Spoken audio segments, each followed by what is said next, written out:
When two worlds combine, it sparks into existence a brand new life of clarity and cosmic insight. This is the truest form of alchemy. Join Becky Gregory and Hillis Pugh on Cosmic Insight, only on Real Revolution Radio X.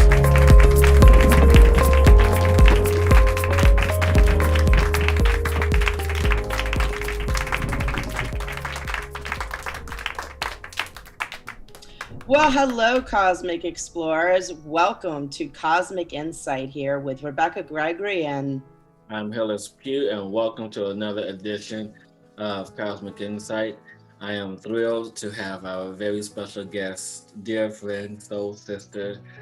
About to make me cry just thinking about it. From the beginning of time, humans have always used the sacred ability to connect deeply to one another, to touch the inner realms of their soul, accessing information, wisdom, and to help people heal, illuminate, and guide one another through periods of change and transformation, which is now like the time we're in now. My dear friend and soul sister, Amara Sophia, is one of those souls, deeply connected to the inner vision of her realms of her spirit from a young age. She has been with her spiritual sensitivity and learned to channel and transform these gifts into spiritual strengths. She uses her ability to connect to herself and others on the soul level to assist those who are seeking healing, understanding, direction, clarity, and inspiration through many different mediums. At the Spirit Dreaming Studio in Chicago, which she opened in 2012, she spent much time studying and volunteering and training in the shamanic healing practices and sacred plant medicine ceremonies in Peru. So this has been long overdue. I am so honored and so happy to have my dear friend and soul sister Amara with us. Dear. she's coming in now. Hello there. Hello.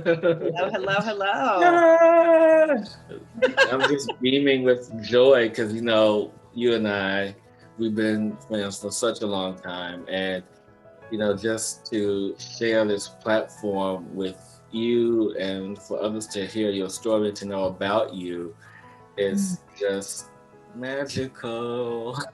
Thank you. Yeah, I'm so honored to be sharing this space with you guys and to be connecting with both you and Rebecca again. It was such a pleasant surprise to know that we'd be all connecting today. Yes. I know, right? So Rebecca, why don't you go ahead and tell the story about, you know, the two of you. Oh, you felt me dying to tell the story, didn't you? Yeah, I did. Okay, so you talk about the divine timing and things coming around and people connecting and how we all are connected. So this is really cool. So Hillis has been friends with Amara forever and a day. And a few years, I can't remember the years, I went to Teotihuacan with Heather Ashamare to the Warrior Goddess retreat in Mexico. And yes, what beautiful soul I met there, Amara. So she spent a week traipsing up the pyramids, and it was just such an honor then to get to know her and where she was on her journey. And then when Hillis said we were going to do a show about millennials and everything, and I have somebody and here's her name, and I'm like, Hillis, I know her. I met her in Mexico like 5 years ago. Like we spent a whole week together. Like, and here we are. And it's just so freaking cool. And yesterday we did a recording with Heather Ash, and here's Amara here. So that even adds to it on divine timing of everything connecting when it's supposed to, and in living in that energy that everything flows. So thank you for coming on. And oh my gosh, so magical. Create the magic. Yeah. And yeah, that was such an incredible and transformative and formative time for me. And so, you know, reconnecting to my own sort of ancestral lineage and having such beautiful space holders and meeting all of the incredible souls was so special. And I'm so glad that we get to loop back into this time in what I think little did we know would be our future back then to do this. I know. Incredible. I know. And for me, you know, when I met you back then, I just thought you were fabulous. And it was just a special connection with me. I'm just like, I remember asking you some, you know, just talking with you, and there was just something there. Like it's like we almost know when we get that connection with someone, that there is something in the future or something's going to happen. Don't really know, but you just have this little connection that's, all part of the dynamics of our journey. Yeah, absolutely. Yeah. So, we are in this pandemic, beginning and middle, tail end, whatever you want to call it, of this journey. And so a lot of people right now are in this space of tension, frustration, all these low vibrating frequencies. And then you have, the millennials, your age group, who I am proud to say who have, really helped to bring transformation into this world, into this planet, even though, people that are older like me, I see that, but other people may not see and recognize it. So what are some of the things that you see, feel, and are recognizing that are helping to bring transformation to the planet? What's so interesting about being a millennial and sort of being able to take two steps back and look at the generational dynamics and themes between the different generations and what's unique, I think, about millennials is observing how I think the millennial generation has really been able to grow through the conflicts between sort of the fairy tale reality of the 90s that we grew up in, the transformation of technology in the 2000s, and then sort of the intensity that came after that, right? With the world, with 9/11, with everything that sort of shook us awake into this really tumultuous new time. And so I feel like what's unique about millennials is that we've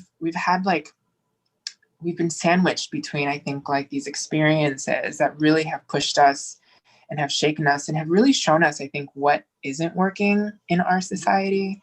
And it's also given us the opportunity to really restructure and rework the way things in society and in our culture function. And so I think that's what we're seeing a lot of right now. We're seeing a lot of, specifically millennials really kind of understand the illusion of the story we were given as kids, only to now discover like, oh, wow, we have to take personal responsibility for creating a whole new way, the way that things work, whether it's with our careers or with our spirituality or the way we view parenting, the way we view investing, the way we view finances. And so it's been really interesting to then see how that also is incorporated into the spiritual aspect of things, how we, I think, have to sort of usher in and hold space for this really powerful time that we're seeing ourselves step into with the transformation of technology, medicine, spirituality, and just different cultural realities. Yeah, that's a big one, and you spoke something in me, that I typically hear a lot about millennials and about a lot of other, younger generations. Period, is that what you as a generation view as shaking things up and doing things a little bit differently, a little bit more. I can't think of the word right now, but more of a flow, if you will. And then the people of the older generation, they talk about going against the grain and pushing against stuff. And when they say that, they always often to refer to millennials in that sense. Like they're always pushing against stuff. Oh, they don't want to do this. Oh, they don't want to do that. They just want to do their own thing and just move on. I'm like, well, isn't that a part of change and transformation anyway? So, I mean, just want to get your quick take on how it is, when you hear that terminology, like what's the trigger for you and how do you like put people in their place about it? It's so fascinating you're bringing this up because I have a really unique family. I am the youngest of 8 children. My eldest sister is 21 years older than I am. Wow. And my mom had me when she was 39, turning 40. So, and my dad is 5 years older than her. So, I grew up watching, by the time I was 2 years old, I had nieces and nephews, and I grew up with parents that were pretty old school, even for their generation. So I feel like I'm part of a family dynamic where, I grew up in the 90s, but I had brothers and sisters that were teenagers and in their early 20s in the 90s. So I've watched them sort of go from like, teenagers to adults to bringing their girlfriends and boyfriends home who would later become their fiancés and husbands and wives. And so I think I have this really unique perspective where I can see how, as I then grew up and came into my teenage years and into my early 20s, how different those experiences were for us, and how different the wisdom that got them through life was very different and at times unapplicable to me, which was really fascinating because it then left me to have to discover and figure things out in my own way, right? Which were not the way my parents did things, which were not even the way my siblings grew up doing things. So, and I think a lot of that shines through in a lot of the millennial narratives around like education and college. And well, if you just follow this yellow brick road, you will be secure in these ways. And that's not necessarily true for our generation, which is, I think, a big part of what's happening in this cultural awakening, where whether it's, again, buying a house, or whether it's connecting to our spirituality or standing up against injustice, there's, I think, a lot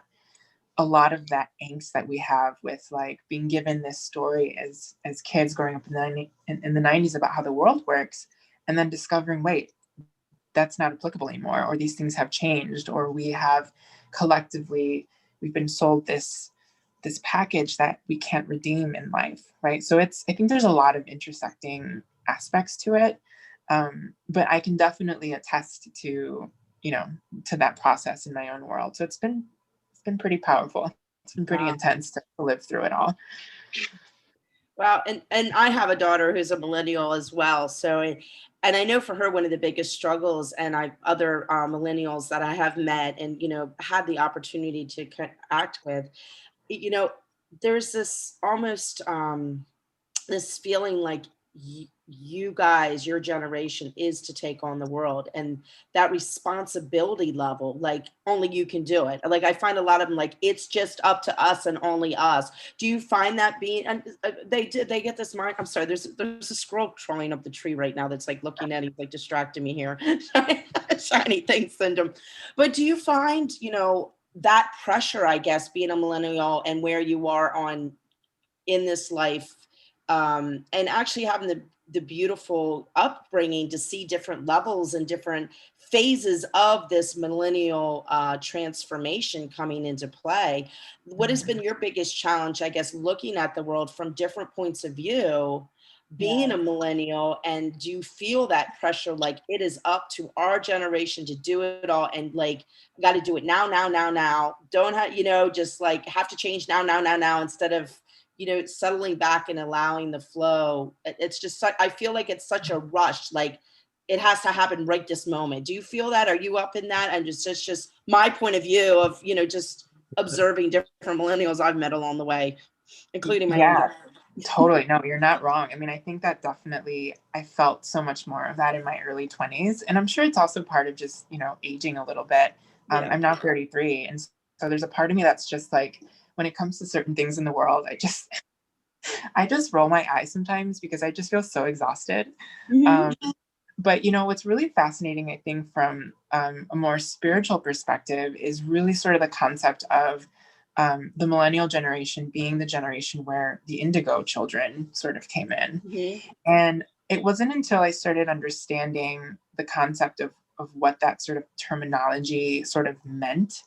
And, I'm not a big fan of labels, but I really think that there is something to the generational soul groupings that incarnate with each generation, and how much, being millennials being sort of split between like being incredibly empathic, incredibly gifted spiritually, psychically, intuitively, empathically, while also having to deal with like the kind of the inherited generational karmas before us, with then sort of the, like you said, sort of this deep desire and impetus to change it and transform it. And so I think that when I look at like my own friends and my own circles, and I tap into the collective narratives that belong to our generation, I feel like we're really split. I feel like some of us still feel very passionate and fiery, and we have the resources to create change or to pursue our passion and our soul purpose. And then there's the other, I would say, half of like people's experiences, which are really, I think, struggling and feel a bit stuck with the challenges that they've inherited from society, from their families, from different cultural realities that that exist.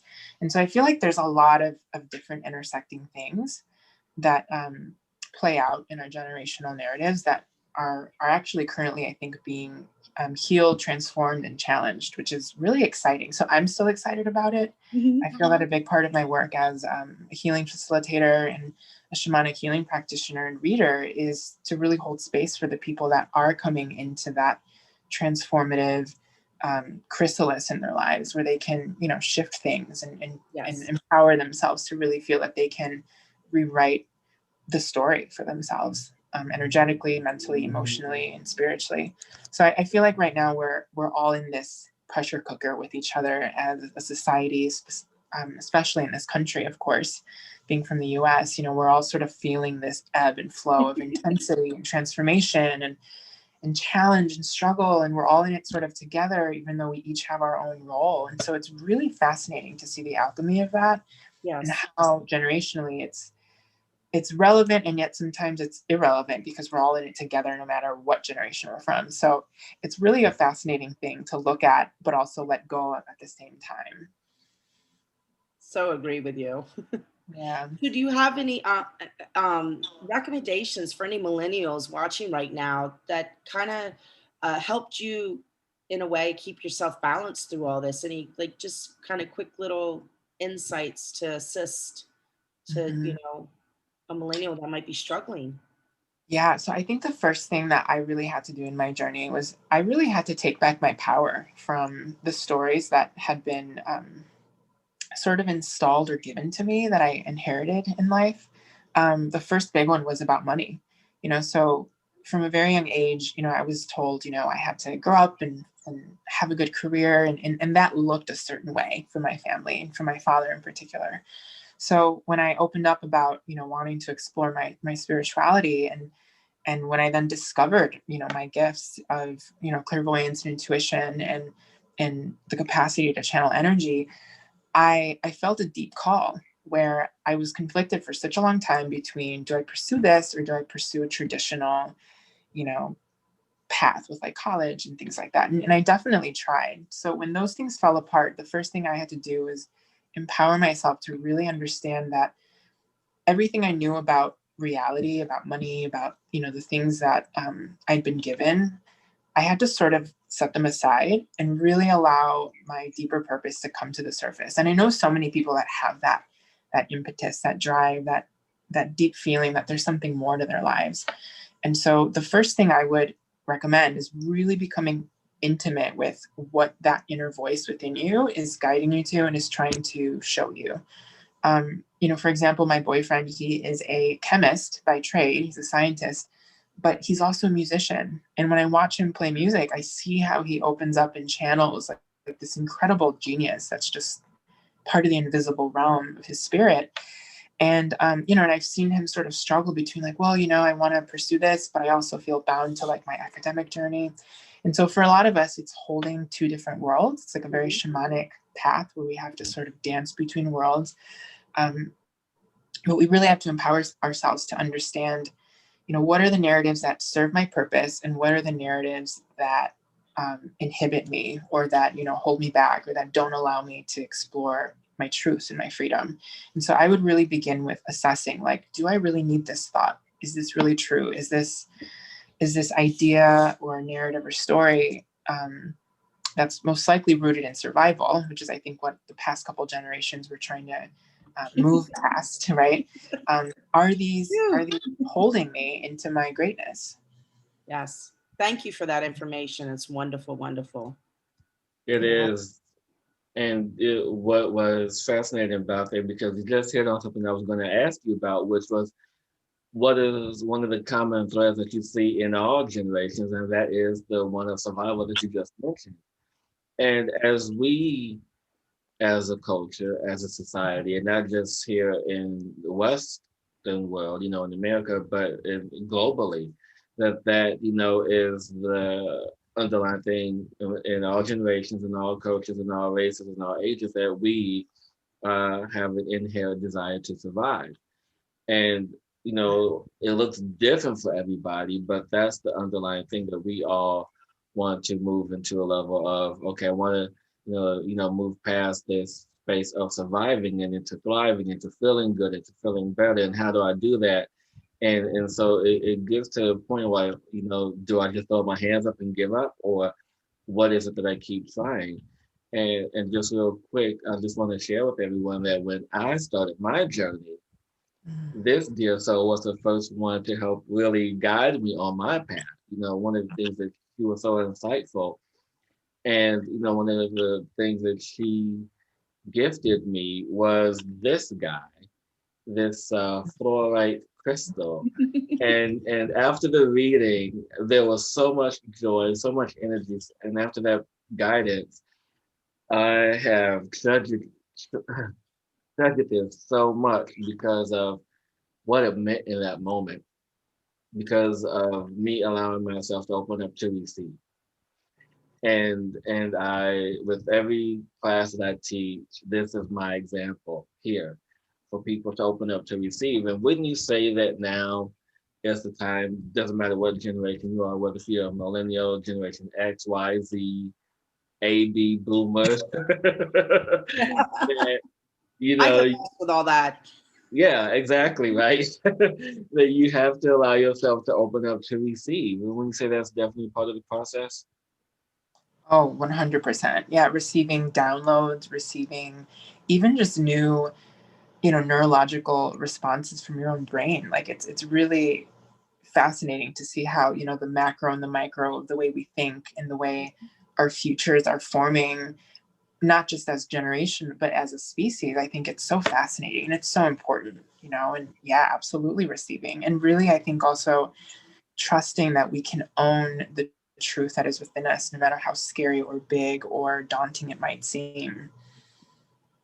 Yeah, And that's definitely. interesting you bring that up, at the age group and what we had talked about before with everything going on with society and millennials and how the shift and change and everything, opening up Mhm. to receive, coming from that place of survival, which was generations before, to open and receive at a new level, but also at the same time, having this, I need to save the world. Yeah. And Yeah. that correlation of how do you receive when you think your job is to do it all? Like I gotta do this. It's like there's this individuality because we're coming out of this space of survival and coming into this space of standing in our own and making that change and changing the world and looking at everything different. And I mean, I feel for you guys because it's just so much to kind of balance and fit together. And how do I receive with this pressure I have on me? Mhm. Has Yeah. that been a challenge for you? Yeah. I think that's what, it's interesting because I feel that at the very beginning of my journey. So I'd say like the first, I don't know, maybe 20 to 25 years of my life. Um, there was a lot of that intensity. I grew up in sort of an intense family dynamic, and that was the one thing that I always felt like I wanted to save my family. I wanted to be there for my sisters. I wanted to heal all their wounds. I wanted, to make everyone proud. I wanted to, be the one that could help, bring my family into a different phase of things, whether it was through education or through acts of service or buying my parents a house, when they retired. Those were sort of the fantasies that I had growing up Mhm. as a kid. What I then realized was, wow, I'm also here to sort of heal and resolve a bunch of my, karmas and come into my dharmic path. And so I think that again, there's this really interesting balance between, again, learning how to ground and release and flush, like you said earlier when you were telling me the story of the person that you brought home from the grocery store, the younger person who you Oh, taught yeah, them I how could to tell that ground and how story. to release. That was so essential because I think the millennial generation is one of the most empathic generations. And maybe that's, I don't know if that's true or not. That's just my experience, right? Where I feel that we're master internalizers. We internalize what's wrong in society. We can also internalize and really open up to what's amazing about society and how we can utilize it for the best of the whole. And so I think that there's a lot of like empowerment processes that we weren't taught in school. We weren't taught from our immediate ancestors because those wisdoms weren't necessarily necessary at that time. So I think millennials have sort of the challenge of having to learn or tap into wisdoms that the past two generations didn't necessarily need to utilize in the same way. So a lot of it for us is, I think, exploring how to come into that in our own way. We're also very individualistic. So it's been a journey to try to find like, okay, what works for you? What works for me? What works for us? And how are these differences intersecting with each other, but how are they also incredibly unique to individuals, to different, embodiments of gender or race, etc. And so I think it's a really fascinating question that is going to continue to be explored even as we age, right? Because what was relevant for me as a millennial in the 90s and 2000s is incredibly different than what is necessary now. So it's constantly evolving, I feel. Yes. Yes, I appreciate that perspective of getting into that space, but I want to dig a little deeper here because we, as older generations being part of this collective, there's this space now where everything is intersecting, everything is overlaying, everything is parallel, everything is everything. And so, you have to allow yourself to peel away the labels, right? You have to peel away, being a millennial, have to peel away being this, have to peel away being that. And so one of the things that I noticed about this generation in particular, that everything has a label, everything has a box, everything has a name. So it can be easily identified or not be offended, in that sense of the word. And so with that in mind, one who chooses, because it's a choice, to embark on their spiritual journey, to allow themselves to step into another space of freedom, what have you noticed or seen about this as I call it, over identification of really saying, no, I don't belong here, I belong over here. And that's in that sense. Yeah, I think that's a great question. And what this reminds me of is sort of the what I sort of talked about earlier about like almost having to it's shamanic in that you have to almost dance between two worlds. I think as a generation, I think we've had to sort of do that. But to your point, I think that it's like two ends of the same spectrum. I think some people find healing in finally being able to identify in one way, just as much as others can find healing and empowerment through like shedding any sort of labels. So I feel like they're both, necessary on a soul journey where sometimes it's like we have to really understand and name whether it's our trauma, our roots of who we are as people. And that can lead to, sort of healing of the shadow of like what's attached to all that we've maybe never seen or noticed before. And then I feel like it pendulum swings to the other element where it's like, okay, great. Now that I've integrated the wisdom of that, now that I've healed certain aspects of that, now I can feel what it's like to exist or live beyond that. And so I think ultimately, we want to sort of acknowledge how the ego structure finds safety in labels, right? Because we can then identify, we know where we belong, which again, like for some people, I think that can be very healing to finally feel like you belong somewhere. Whereas for others, it's like, God, it feels so good not to belong to any of this, right? And so I feel like we as souls on this journey get to sort of play with these expressions and with these truths that are ever changing and ever dynamic. So I don't know if there's, any sort of ultimate answer for it, but I definitely have seen the integrity of being able to really understand what's behind a label, as well as also even see how labels can be very inhibiting. They can be very left or right, very binary. So yeah, I think it's constantly shifting, and I see, whether it's in the gender expressions of being non-binary, right, being sort of this peeling away, versus someone that is very sort of binary and finds healing in that and finds purpose and belonging in that as well. So I feel like different strokes, is probably the best approach. And for me in my practice, I just like to meet people where they are. And I've seen people come in one year as one energetic archetype, and then 2-3 years later, they're in a completely different, radically transformed place. And that's, I think, the magic of it all, is we get to sort of dance and be all the different spectrums of the rainbow. Yeah. I think that's a beautiful flow to it. Thank you for bringing all that information forward. And, I always would like go even sometimes I want to tell you just another deeper is, I feel I've seen, firsthand, sometimes people get so anchored into the label that they use it as a way to judge others. And so that's a whole nother layer of, I feel that needs to be looked at. Like, we don't, even though we might be late, we don't need to anchor in it. It's just part of our healing, who we are. But then there's this whole, like, I'll just use vegan. That's what's coming to my head right now. People who are vegan start judging other people for eating. And that's a whole nother dynamics that I think really needs to be discussed, of honoring people who they are, no matter what they feel, think, want to be, and not getting attached to the label. And that's all that there is this label, and everybody else is in the wrong, to put it bluntly. Yeah. Have you found it as well? I mean, that's something I've encountered firsthand. So I just, that deeper level of that anchoring in, like, I've got this now, this is who I am, and I can't be anything else. Yeah, totally. Right along.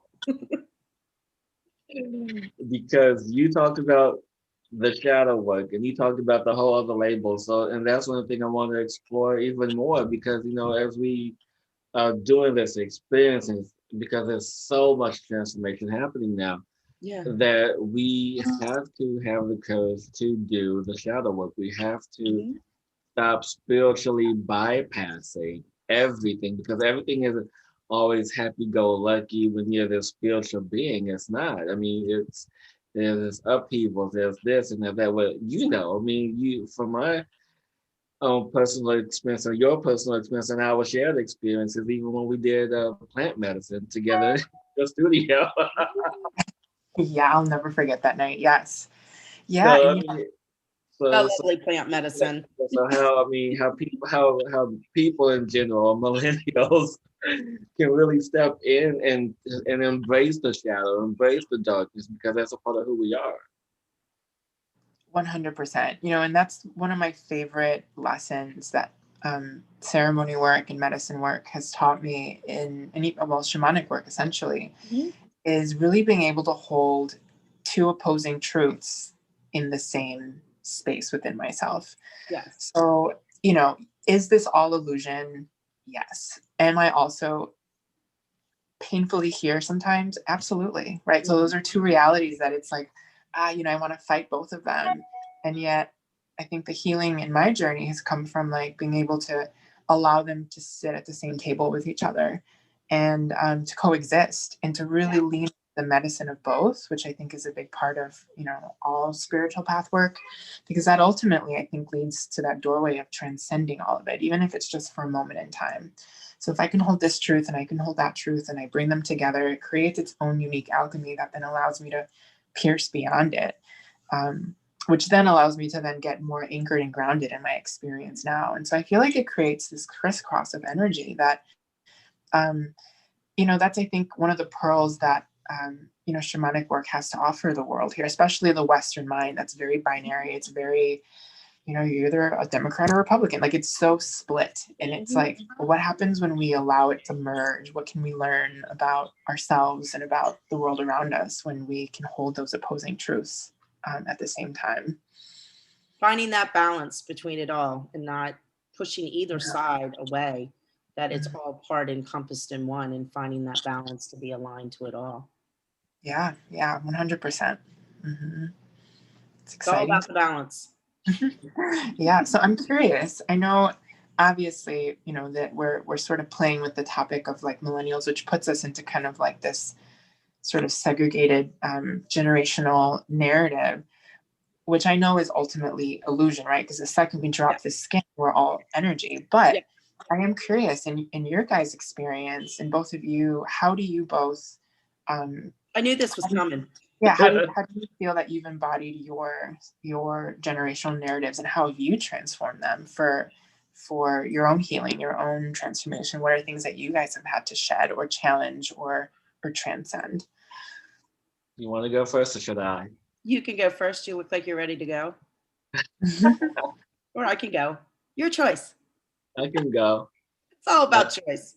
It's interesting because, growing up African American, growing up a man, there's these very strong, very dynamic, masculine stereotypes you have to follow. And being raised by 3 women, that didn't make it any easier. It's like, okay, well, you have to be this way, you have to be that way because you're a man, and then you have to do this and not do that because you're Black. And I'm like, I'm so confused. And then, the religious, going to Baptist church one Sunday, then going to Catholic church another Sunday, just because I'm going to Catholic school. So that whole religious dynamic of being Black and then being a man and then being Baptist and then being Catholic and then being this. And then I'm like, who am I?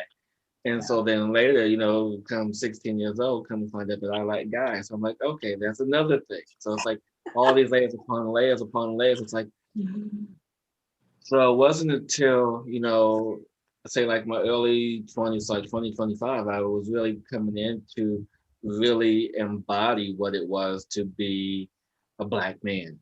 Then it's like, okay, I'm a gay Black man. And it's like, have to embody that. What is that? And so there wasn't really anyone to mirror or to see in that role. And so as I moved through that, it really helped me to really begin to embrace my spiritual path and to really think, okay, well, there's nothing else out there that I can really relate to. So I had to like find my way. And so essentially I've found my way through all of this.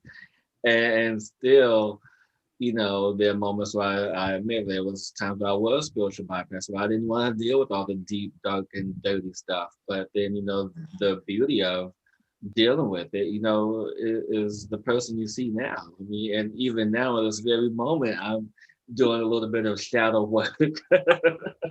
Yeah. A new moon. Yes, in the new moon energy and the Mercury retrograde. So there's some deep stuff going on right now. And I can say that because you understand, and so now it's always ongoing to this transformation, this evolution. I mean, you have these really pivotal, really enlightened and glorious moments, and you have those moments like, don't bother me today. But yeah, that's about it in a nutshell. Awesome. Yeah, that's really powerful. Mm-hmm.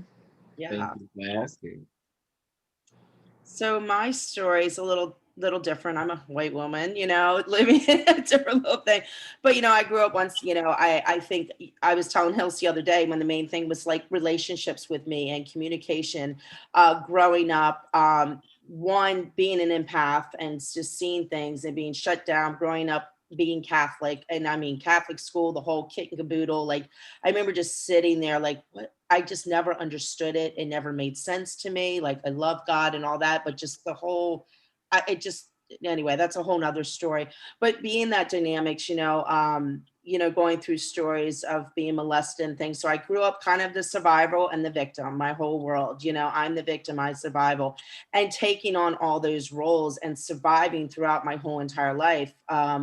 Knowing that I was different, but didn't know where I fit in, and just kind of living the world. I guess my biggest journey is living the world for other people, like doing things my whole life for others and falling into that illusion of the belief systems. And this is how you're supposed to act. This is how you're supposed to talk. This is how you're supposed to do this. You got to wear lipstick. You got to do this, blah, blah, blah, blah, blah, blah, blah. And it goes on and on.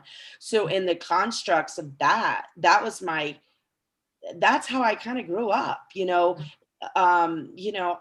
just doing things for other people and never finding myself just because I was such the victim and such the survival, like this is how I have to survive right now until I have like really woke up and started going down the path of digging in the shadow and looking at it and knowing that I don't have to live that way anymore. So and just finding, you know, it's just my journey, but realizing it's been my journey since the beginning, and everything, it's just circling around and doing the clearing and cleansing. And now I just feel like it's my mission, or part of my purpose now is to look at everything that comes up and be in that shadow, you know, to help your generation and other generations. Like, that is what I feel my hugest purpose is to assist those coming up behind, to clear my shit out so you guys don't have to take it on. You know, seriously, I that's a huge thing that's in my heart. You know, from being the victim and everything I dealt with in my world, and coming out of that and still growing every day and learning every day and just looking up to your generation. And you know, I told the story, I told you the story of the little runaway homeless boy I took. Well, he wasn't homeless, he was a runaway. I took home. I met at the grocery store the other night, and I brought him home. And but it's this little kid. I mean, and I think it's so prevalent right now, because he was sitting there and he was just like, people just walked by him and he was freezing. Like, he was sitting there, didn't know where to go. He was so lost. And my heart just reached, I'm like, I have to, you know, I was like, do you want to come home with me? I knew he needed to go back home, but he needed to feel safe before he did that. And I remember just bringing him home, and he was just so grateful. And I just saw the beauty of him, and how lost he was, but yet that shining star inside of him. And you know, I gave him the insights on what I struggled with, and I brought, you know, I struggled with this, but you don't have to carry this on, you know, and just gave him a little insight that I saw him, and told him what a wonderful person, you know. And I guess this just brings it, you know, that brought such joy to my heart, seeing a little child who was so lost. And just, you know, I taught him how to ground real quick, you know, and just, it wasn't a lot, but it was just enough that I saw that child wake up for the first time in his life, knowing he's going to be okay.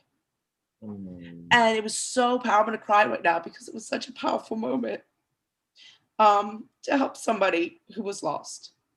And, you know, from my generation, and that's what I feel like our generation is for, is to help you guys, and we all help each other together, because we learned so much for you as well. And we need to look at you guys, you know, the generations coming up, to mold together, to create this new world together as a collective unity, not generational or this or that, or judgment of who you are, what you are, how you think, but to love everyone for how they show up in this world. So deep. Yeah. Okay. I love that. So deep, so true. It's my turn to break down, Hillis. Well, you know, I feel the show, I'm crying, so hey. You know, that's what it's all about. Being raw, real, letting everything fall. It doesn't matter. You know, I'm grateful this happened right now, you know, because we don't have to hide behind anything anymore. Mm-hmm. Anything. Yeah, you know, one of my favorite things, and this I think I learned very intimately through the process of my transition. But you know, I was born in '87, grew up in the '90s. But when I started my transition, I started it in 4 years ago. So I felt like a part of me was shown that, like, even though, you know, we're born into a certain dynamic, we're constantly offered the opportunity to sort of absorb the evolution of the world around us. Mm-hmm. And that really sort of taught me. And there was someone that we met, I believe her name was Billy, on our retreat. I don't know if you kept in touch with her. Yes, I do. I do keep in touch with her. Yes. Yeah. And I remember, you know, meeting her and just seeing and feeling and just being so healed by, like, her vibrant, youthful energy, regardless of whatever, you know, label of age that, you know, that we have as humans. And she has been such a big teacher to me throughout just that 1 week we spent. I remember thinking, like, I want to be like Billy. I want to grow throughout my life and be able to take in the vibrancy and the wisdom of new generations and of new times and of whatever's right in front of me.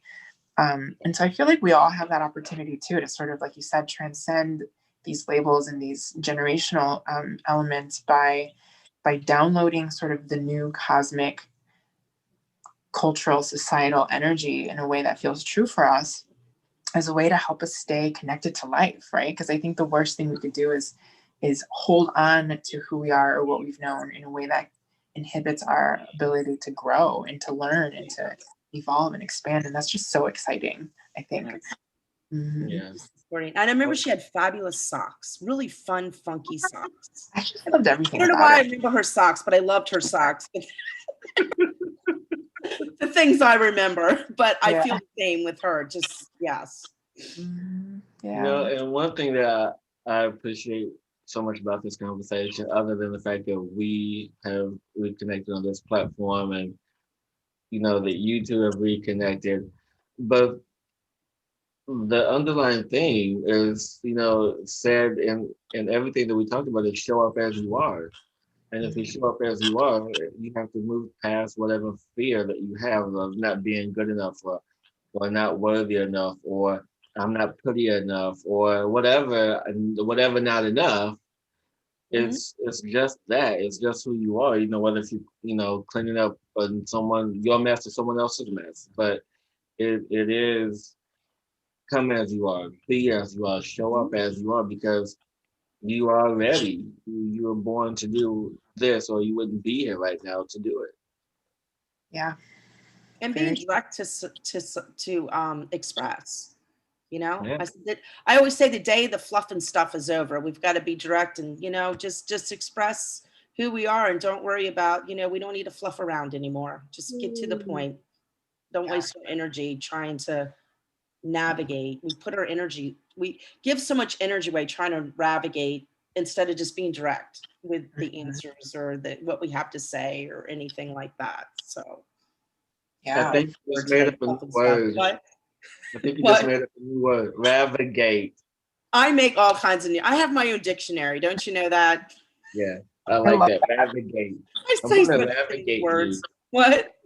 I'm going to navigate you. I'm going to navigate you. I'm going to have to make a dictionary. Beckyisms. I love that. Who said my dear,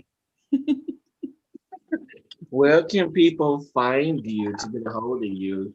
And what type of sessions are you offering right now? Yeah, so I've, let's see. You can find me on my website. I used to have a physical space that in the COVID world, I've sort of, you know, even before COVID, I felt at the beginning of the year before COVID hit that this was going to be the last year that I had a physical location that I'd had since 2012. And so now everything's virtual. So you can find me through the studio's website, which is spiritdreamerhealing.com. Or you can find me through Instagram, which I believe the handle it's Spirit Dreamer Healing, I believe. But you can find it all through the website. So spiritdreamerhealing.com is the portal to find me and the work that I do. I love you. Love you too. I miss you. I can't wait to have you guys visit, or you know, once the world is ready to travel again. I think. Yeah, how is the world right now? You're in Chicago, correct? Yep, I'm in Chicago. Are you shut down or loud out and about? I mean, you never know. It changes every day. Yeah, it's different every day, but I'm so excited for things to sort of stabilize in this coming year. So I'm hoping that, you know, we can collectively get it together. Oh no, we will have no choice but to collectively get it together. Absolutely. Yeah. And just amazing things to come. Mm-hmm. I feel it. I'm ready for it. Oh, so my dear, before we go, I'd like to know, do you have any closing thoughts that you'd like to share with anyone as we move forward in this new Aquarian?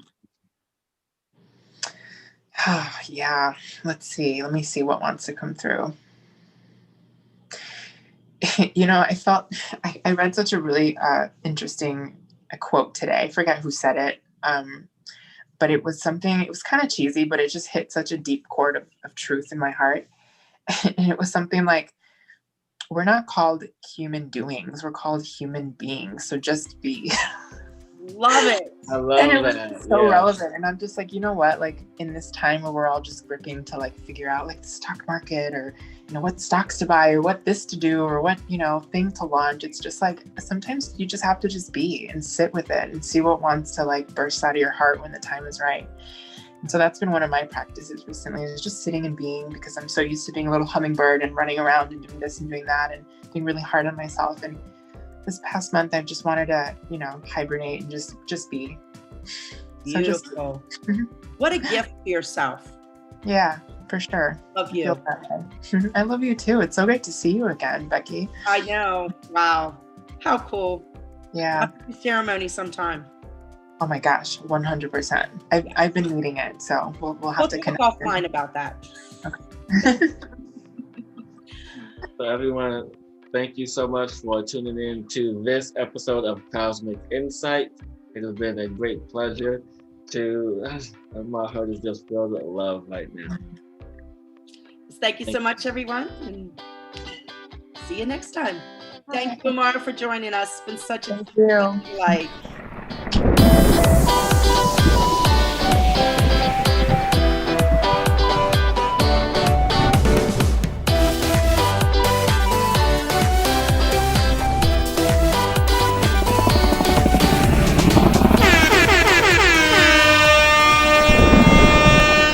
The revolution will not be televised. The revolution will not be televised, but heard instead, dear listeners, through podcast radio on realrevolutionradio.com. Never before has inspirational podcast radio been taken to this next level of wow. Until now, today in the age of information, more and more people are searching for answers and in solutions and how to better approach and perceive every day-to-day concerns by tuning in to realrevolutionradio.com. Isn't it about time we take back our lives, back in consciousness, in a higher state of awareness, in the evolution of our own state of higher well-being?